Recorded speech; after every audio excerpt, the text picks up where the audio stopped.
မင်္ဂလာပါချစ်တို့ရေဒီတော့အိမ်မှာအာလူရဲ့ချီစရဲ့ကြက်ဥရဲ့နဲ့ကပတ်ကြော်လေးကြော်ပါတယ်ရှင်အရင်ဆုံးကြက်ဥကိုခလောက်ထားလိုက်ပါတယ်အာလူ၃လုံးကိုပြုတ်ပြီးတော့ခြိလိုက်ပါတယ်ကြက်ဥလေး၃လုံးထည့်ပါတယ်ပါမုတ်ကို2ချက်ထည့်ပါတယ်ရှင်ပြီးရင်တို့အားလုံးကို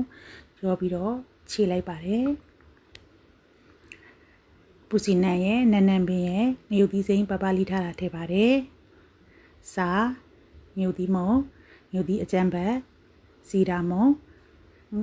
နန်းနန်းစီမုံမျိုးကောင်းမုံထည့်ပါတယ်ရှင်။ဒါကတော့ဟင်ခတ်မုံပါ။ cheese ထည့်ပါတယ်။ mozzarella cheese ထည့်လိုက်ပါတယ်။ cheese ကတော့မထည့်လဲရပါတယ်။ခလေးတွေစားမယ်ဆိုရင်တော့ငရုတ်သီးမုံနဲ့ငရုတ်သီးစိမ်းမထည့်ဘဲနဲ့ကြော်လဲရပါတယ်ရှင်။ပြီးရင်တေချာလေးတမအောင်ရောပြီးတော့နေလိုက်ပါတယ်ပြီးရင်အခုလိုမျိုးထူထူလေးပေါ့နော်ပြားလေးတွေလုပ်ပြီးတော့ကြက်ဥနဲ့နစ်ပါတယ်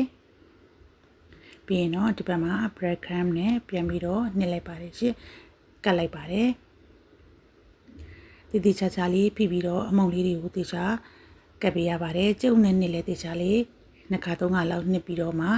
bread crumb လေးကိုအမုံလေးကိုပြုတ်ပြီးတော့တေချာဖိပြီးတော့ကပ်ပေးပါရှင်။နှုံမို့လို့ရှိရင်အထက်ကကြက်ဥပါရအတွက်ကိုပုတ်တက်ပါတယ်။